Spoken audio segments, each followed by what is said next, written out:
Estamos continuando nuestra serie en el libro de Colosenses. Vamos a libro de Colosenses. Estamos en la página 984 en la Biblia Sur. Si están visitándonos por primera vez, le damos la bienvenida.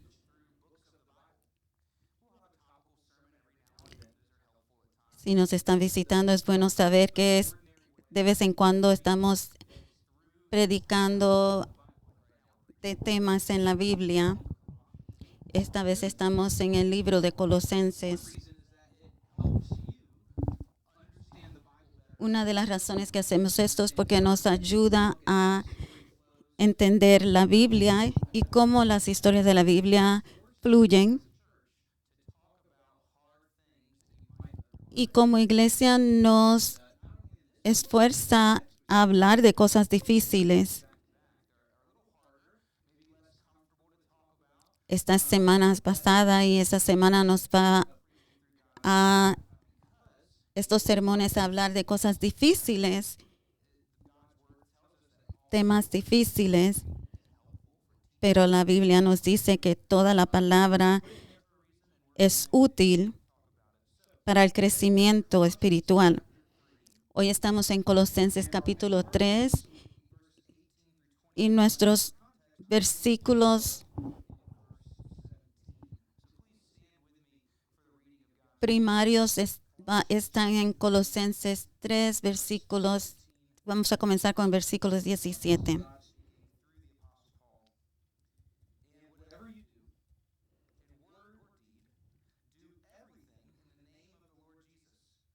Y todo lo que hacéis, sea de palabra o de hecho, hacedlo todo en el nombre del Señor Jesús, dando gracia a Dios Padre por medio de Él. Casadas, estad sujetas a vuestros maridos como conviene en el Señor. Maridos, amad a vuestras mujeres y no seáis ásperos con ellas. Hijos, obedecer a vuestros padres en todo, porque esto es agrada al Señor. Padres, no exasperáis a vuestros hijos para que no se desalienten. Pueden tomar asiento y tomar unos minutos para reflexionar y meditar en la palabra de Dios.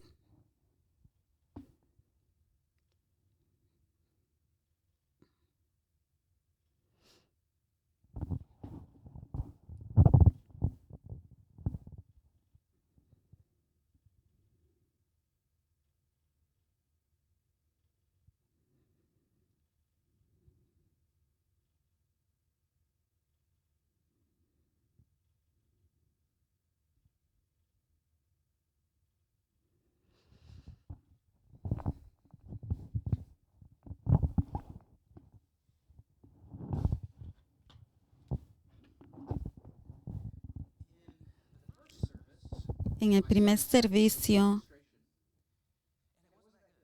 mi sermón tenía una ilustración y no fue muy buena ilustración. Entonces, en el segundo servicio ni la necesito, porque este sermón es acerca de la familia. ¿Y qué mejor cuadro puedo pintar que lo que vimos hace unos minutos? Unos niños profesando su fe en Cristo,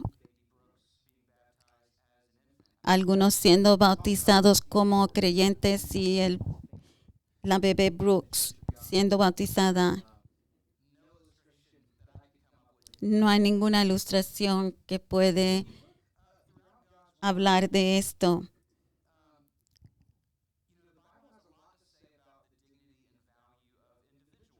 Cuando miramos a través de la Biblia habla de la vida individual de cada persona. Se enfoca en la salvación individual de cada persona. Pero también tiene mucho que hablar de la familia. La historia de redención sucede a través de una familia, Adán y Eva. Es una familia, la familia de Noé, la familia de David. Todas estas cosas pasan a través de una familia. Y ahora que nosotros somos una familia en el cristianos del Nuevo Testamento, no nos debe de sorprender cuando Dios nos da instrucciones acerca de cómo nosotros debemos de seguir con nuestras familias en el cristianismo.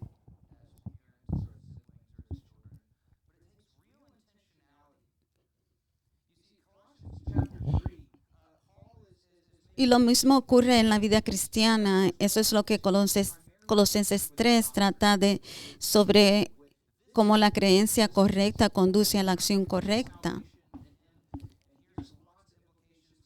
Y aquí hay muchas implicaciones.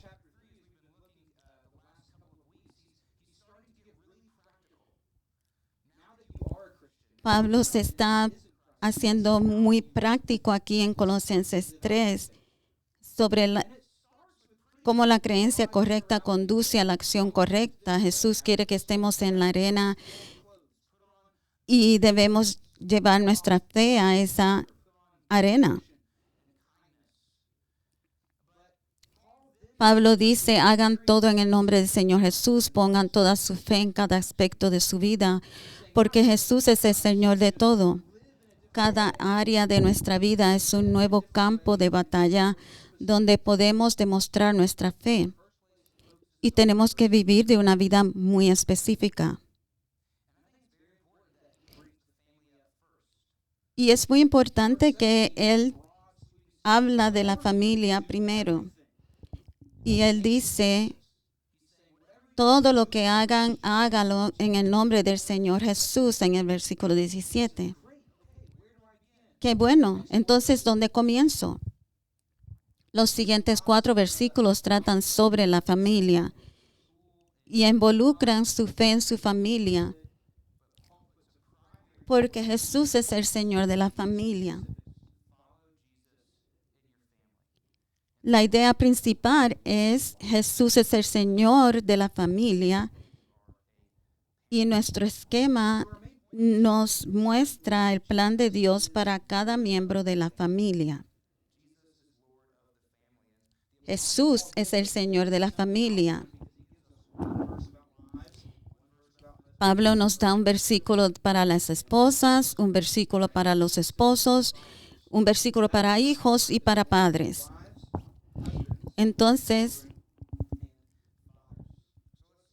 miremos a las que dice Pablo dice a las esposas en el versículo 18. Pablo dice, esposas, sométanse a sus maridos como corresponde en el Señor. Cuando yo era un estudiante en el colegio,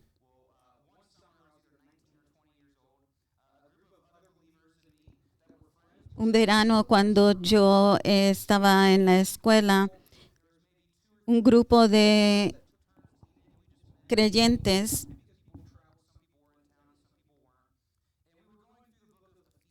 estábamos estudiando el libro de Efesios.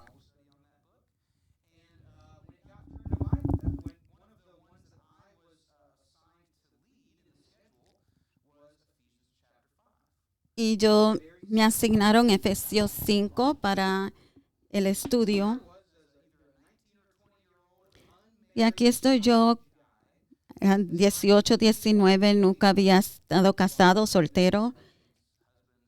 Y se me dio a hablar de este tema, que las mujeres se sujeten a sus esposos y los esposos a sus esposas.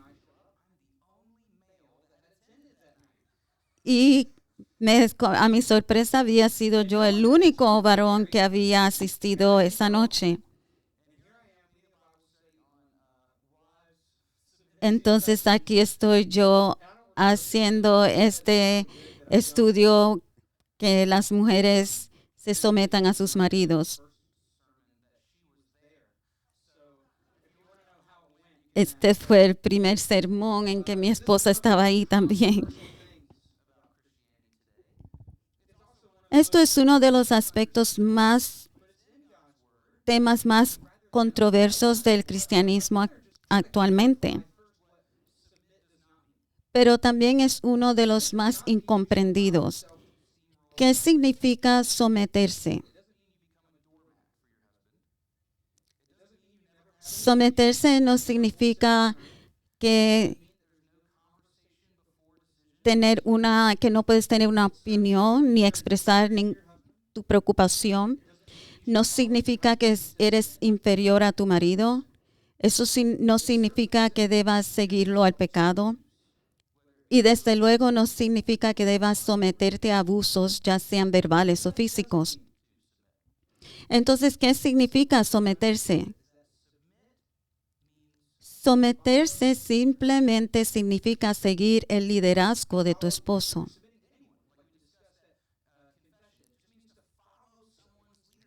Seguir el liderazgo de alguna persona, como hacemos en confesión. Las escrituras son claras. Dios creó al hombre y a la mujer a su imagen y semejanza para demostrar su imagen al mundo. Y los creó con igualdad y dignidad y valor.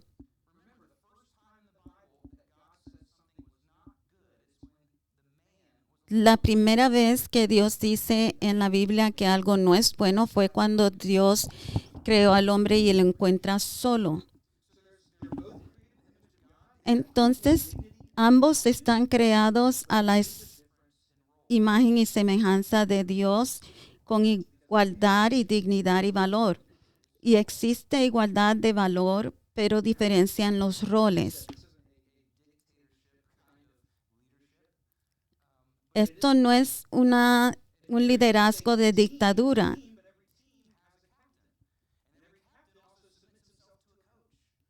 Dios diseñó el matrimonio como un equipo, pero todo equipo tiene un capitán. El esposo es el capitán y todo capitán se somete a un entrenador y ese entrenador es Dios. Algunos podrían entonces decir, cuando ven este pasaje, los tiempos han cambiado. Estamos en el 2025. Esto debe ser simplemente el contexto histórico de Pablo. Estamos en una cultura diferente, con roles diferentes.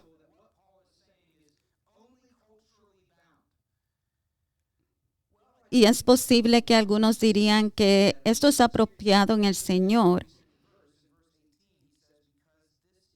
Pero Pablo dice en el versículo 18, esto es apropiado en el Señor Jesús. Y está diciendo que esto no está ligado a un espacio o tiempo específicos o cultura, sino que es el plan de Dios mientras exista el matrimonio.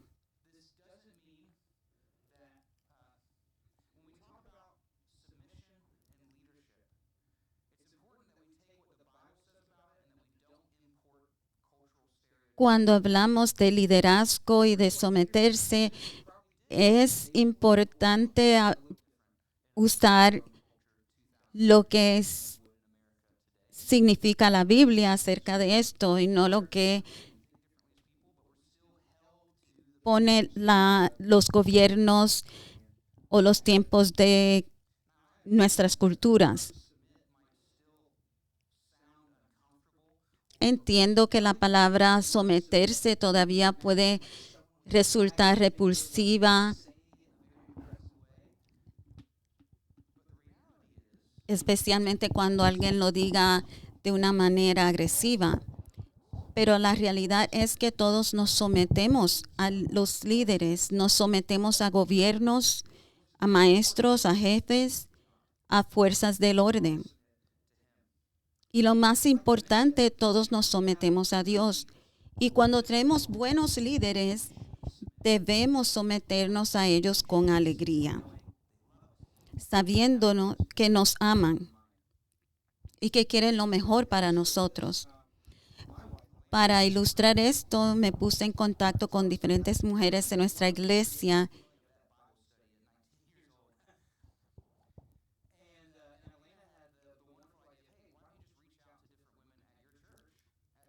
Y por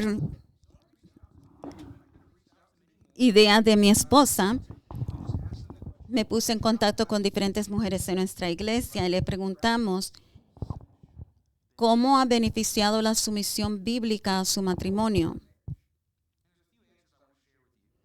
Y hay algunas respuestas que quiero compartir con ustedes. Una mujer casada por 21 años dice, no tengo que temer la sumisión porque conozco el corazón de mi esposo. Cuando toma una decisión, sé que no se trata de poder, sino de protección de mí y de mi familia.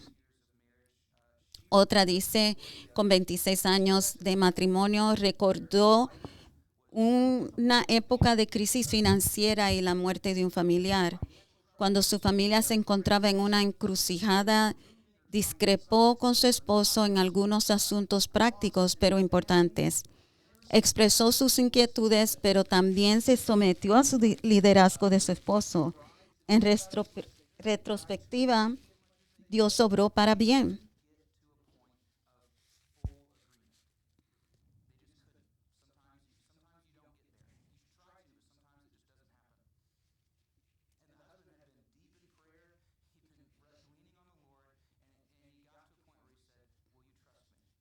Aunque ellos no estaban de acuerdo, él le pidió a ella, después de tiempo en oración, que confiara en ella.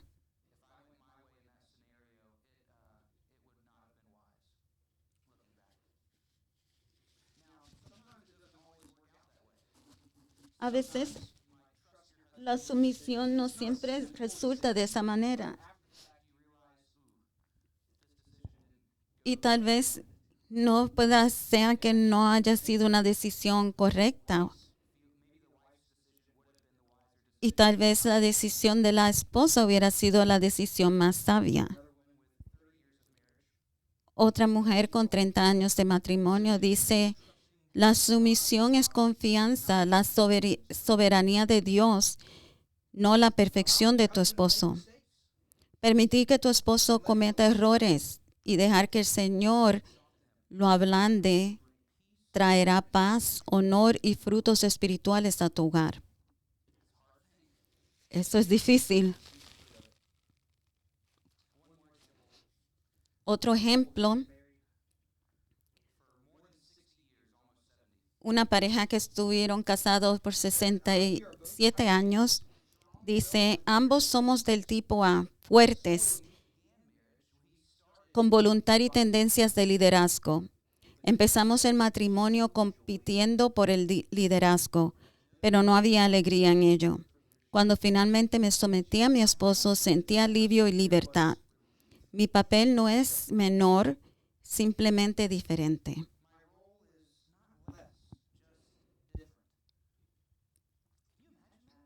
¿Puede imaginarse esto? Mire, esto es en contra de nuestra cultura. Cuando finalmente me sometí, dice ella, a mi esposo, sentí alivio y libertad. Pero el mensaje del mundo para cualquier tipo de sumisión es contraprudente. Cuando las autoridades abusan, la autoridad trae depresión y trae opresión. Entonces, ¿cómo la sumisión trae alivio y libertad? John Piper dijo, el liderazgo no se trata de ejercer poder, se trata de soportar el peso. Se trata de ser el que soporta el peso de la familia, del matrimonio. El liderazgo se trata de soportar el peso. Dios ha diseñado el marido para que soporte el peso que la esposa no debe de soportar. Y hay esposas cristianas cuyos maridos no se han levantado y las esposas están soportando un peso que no les corresponde. Otro ejemplo de perfecto de sumisión es Jesús. Porque aún en la vida de Jesús, recuerden que Él es el Hijo de Dios perfecto. Aunque Él es plenamente Dios, mientras estuvo en la tierra, se sometió completamente a la voluntad del Padre. E incluso en el jardín de Getsemaní, aunque estaba aterrorizado por su propia vida, Él dijo: Padre, no se haga mi voluntad sino la tuya, sometiéndose completamente. Segundo, habla Pablo de los maridos. En versículo 19, Pablo le dice a los maridos: maridos, amen a sus esposas y no sean duros con ellos. Dios llama a los maridos no solo a guiar a sus esposas, sino también a amarlas. Se supone que este es el mandato más difícil de este pasaje. Y aquí Pablo usa la palabra agape. No solo un sentimiento, no solo un romance, sino una acción de autosacrificio. Agape es el tipo de amor que dice: te pongo a ti por delante de mí mismo, incluso cuando me cuesta todo. Agape es el amor perfecto que Jesús demuestra hacia nosotros.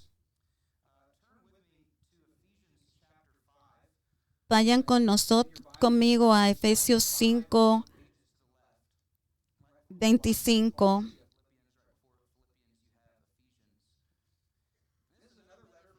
Esta es otra carta de Pablo. Lo escribió alrededor del mismo tiempo que escribió la carta a Colosas. Y aquí él lo conecta a Cristo. Versículo 25. Maridos, amen a sus esposas, así como Cristo amó a la iglesia y se entregó a sí mismo por ella. Él dice que en el matrimonio el esposo representa a Cristo y la esposa a la iglesia. Maridos, amen a sus esposas, así como Cristo amó a la iglesia. ¿Cómo amó Cristo a la iglesia? Él murió por ella. Entonces, ¿cómo deben de amar los esposos a sus esposas? Deben morir por ella. Muy poco de nosotros tendremos que recibir una bala por nuestras esposas, pero aún así tenemos que renunciar a nuestras preferencias, a nuestro orgullo, incluso a algunos de nuestros pasatiempos o nuestro poder como manera de controlar. Antes queremos poner nuestras esposas antes que a nosotros mismos. Tenemos que morir por ellas como Cristo murió por nosotros. Ese es un matrimonio sano. Cuando la esposa se somete priorizando el bienestar de su esposo. Como un esposo que ama, él prioriza el bienestar de su esposa. En Efesios 5, Pablo se vuelve aún más específico acerca del amor del esposo, usando una vez más a Cristo como el ejemplo. Versículo 27, él dice: Jesús murió para hacernos santos. Maridos, ¿aman a sus esposas de una manera que promueve la santidad? ¿Hablan de Jesús con ellas? ¿Oran? Versículo 27 también dice que Jesús murió por nosotros para que Él pueda presentarnos santos, presentarnos con Él. Él quiere estar con nosotros, que estemos con Él. Entonces, esposos, ¿priorizan ustedes el tiempo de calidad con sus esposas? ¿Tomas la iniciativa para disfrutar ese tiempo de calidad? versículo 28, él dice, los maridos deben amar a sus esposas como a sus propios cuerpos. El que ama a su esposa se ama a sí mismo. Aquí él dice, tú eres una sola carne, somos uno solo. Tratas a tu esposa como te gustaría que te traten a ti, porque somos una sola carne. Por eso, allá por Colosenses 3:19, Pablo dice, no sean duros con ellos, con ellas, con sus esposas. Diríjanla, ámenla y no sean duros con ellas. Esto excluye cualquier forma de abuso verbal, psicológico o físico.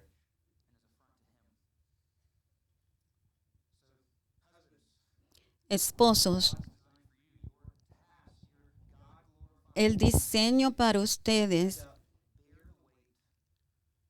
es que ustedes se levanten, asuman la responsabilidad porque Cristo cargó la cruz por nosotros.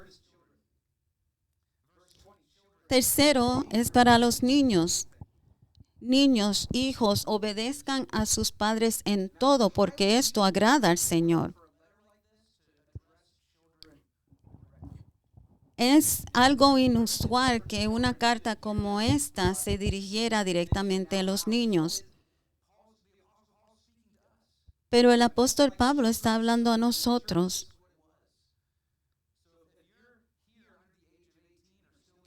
Él está hablando, Dios está hablando directamente porque tú importas, los niños importan.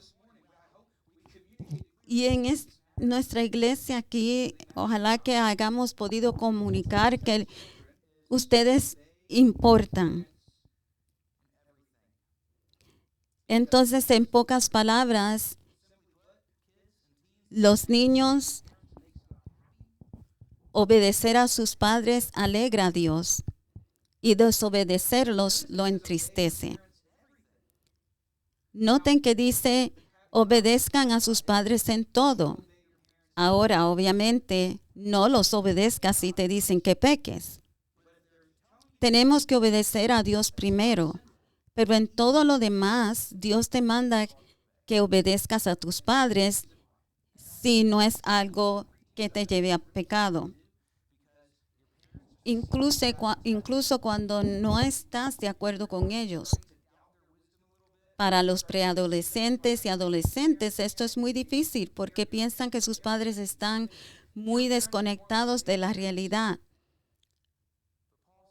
Pero te quieren, no son mucho más sabios de lo que crees y aunque no lo creas, buscan tu bienestar incluso cuando te disciplinan.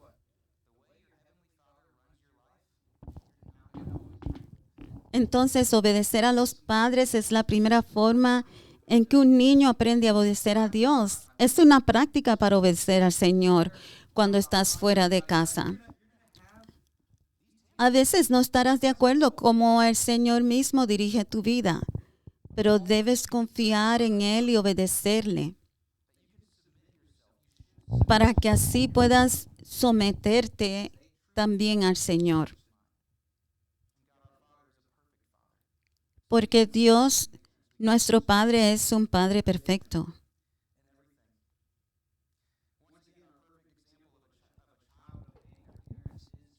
Entonces, nuestro ejemplo perfecto de la obediencia a los padres es Jesús. Jesús una vez fue un niño. ¿Recuerdan la historia de Jesús cuando tenía 12 años? En Lucas 2. Su familia regresaba de Jerusalén y viajaron todo el día sin darse cuenta de lo que habían dejado atrás. Ellos tal vez pensaron que Jesús se había quedado con familiares atrás. María y José finalmente lo encontraron en el templo. Regresaron para atrás y encontraron a Jesús en el templo, teniendo conversación con los escribas. Y le dijeron, hijo, ¿dónde estabas? Y Jesús les contestó, ¿no sabían que debía estar en la casa de mi padre? Pero luego Jesús les dice, Jesús fue con María y José y se sometió. Jesús era Dios y obedeció a sus padres terrenales. Sus padres eran pecadores y cometieron errores, pero Jesús los obedeció. Y cuando salió de casa, Jesús obedeció a su Padre Celestial en todo, porque amaba a su Padre y sabía que su Padre lo amaba. Así que niños y adolescentes, este es su ámbito. Cuando obedecen a sus padres, agradan al Señor y los hacen más semejantes a Jesús. Versículo 21 es para los padres. Padres, no exasperen a sus hijos ni los irriten, para que no se desanimen. Este versículo aplica a padres, a ambos padres, madres y papás, pero los padres son los principales responsables, los papás. Recuerden que ellos cargan con el peso principal de la familia. No podemos solamente ser el papá de diversión y darle toda la disciplina a la mamá.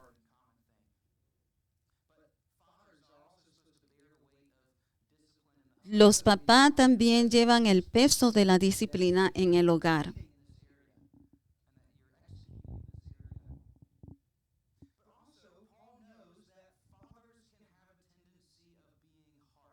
Pero también Pablo sabe que los papás tienen la tendencia de ser muy duros con sus hijos.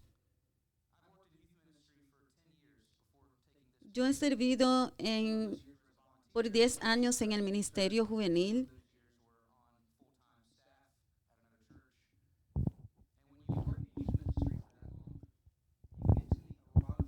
Y cuando usted trabaja en el ministerio juvenil por ese tiempo,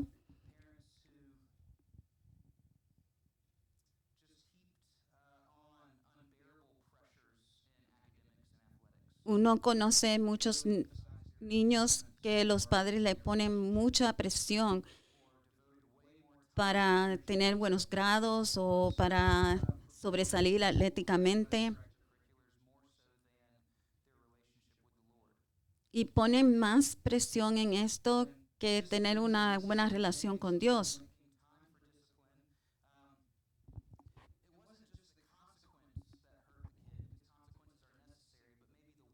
Y estas consecuencias no son les daban consecuencias difíciles.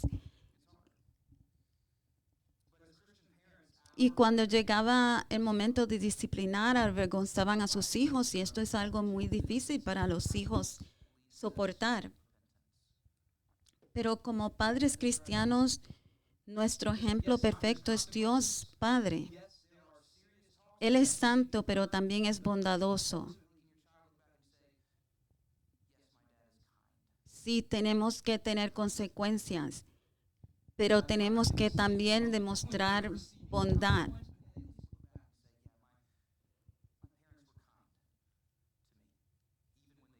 Cuando estaba en el último año de la preparatoria, recibí mi primera multa por exceso de velocidad. No era para tanto. Tienes que conducir con más cuidado.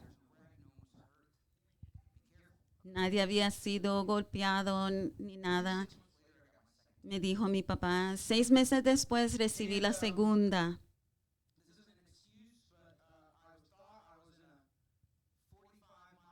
Esto no es una excusa. Yo pensé que estaba en una zona de 45 millas por hora. Y estaba yendo a 50 y no era así. Estaba en una zona de 35.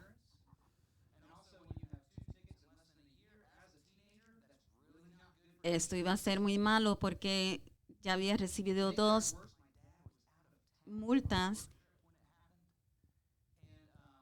Y me dio muchísima vergüenza. Mi papá estaba de viaje cuando esto pasó.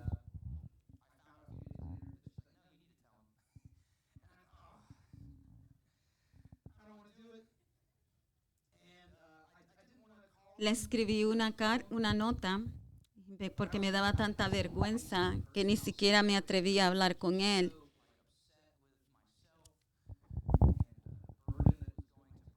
Esto era mucha carga para mí. Como un joven, el seguro iba a subir demasiado. Entonces escribí esta nota, la puse en su oficina. Él llegó en la noche y la mañana siguiente cuando regresó, ni siquiera quería levantarme de la cama. Pero tenía que darle frente a esta situación. Pero recuerdo que cuando él leyó la nota y salió de oficina, dijo, te perdono, todo estará bien. Y él tomó toda la carga que estaba en mis hombros en ese momento. No significa que no hubieron conversaciones difíciles de lo que hice. No significa que no hubo un castigo.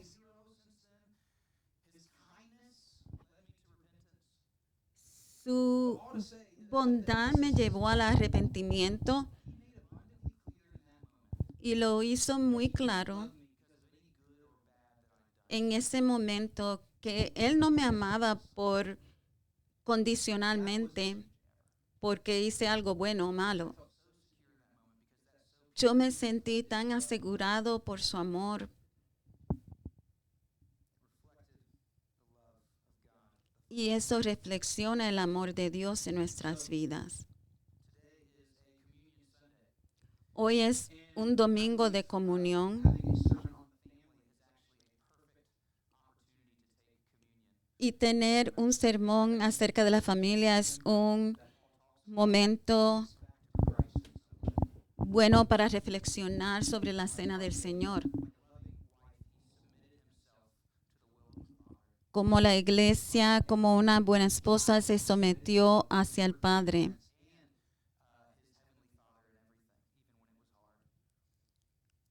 Y como Jesús se sometió a su Padre en todo.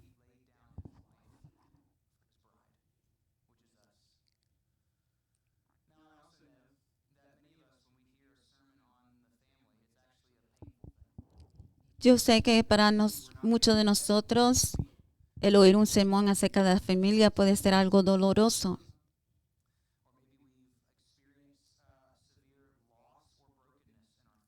Tal vez muchos de nosotros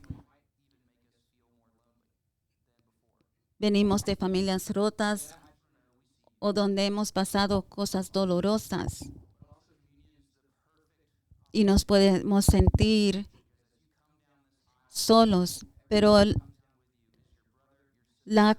este momento de comunión es un momento de unión donde puedes ver la familia de Dios, donde puedes ser adoptado en la familia de Dios.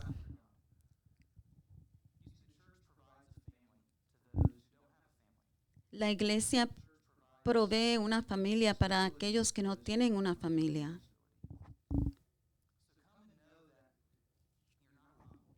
Entonces ven y conoce, sabe que no estás solo. Tienes una familia aquí. La noche en que Jesús fue traicionado, Jesús tomó el pan y después de dar gracias lo partió y dijo, este es mi cuerpo que se entrega por ustedes. Hagan esto en memoria de mí. De la misma manera, después de la cena, tomó la copa y dijo, esta copa es el nuevo pacto en mi sangre. Hagan esto cada vez que la beban en memoria de mí. La cena del Señor es para todos los que han puesto su fe personal en Jesucristo. Pero si usted no es creyente, no está seguro, está aquí mirando a ver, tanteando las cosas. Estamos alegres de que vino aquí, pero le pedimos que permanezca sentado durante la cena. Pero puede ser adoptado en la familia de Dios. Puede hablar con uno de los líderes de la iglesia, el pastor o conmigo, solamente haciendo la profesión de fe. Oremos juntos.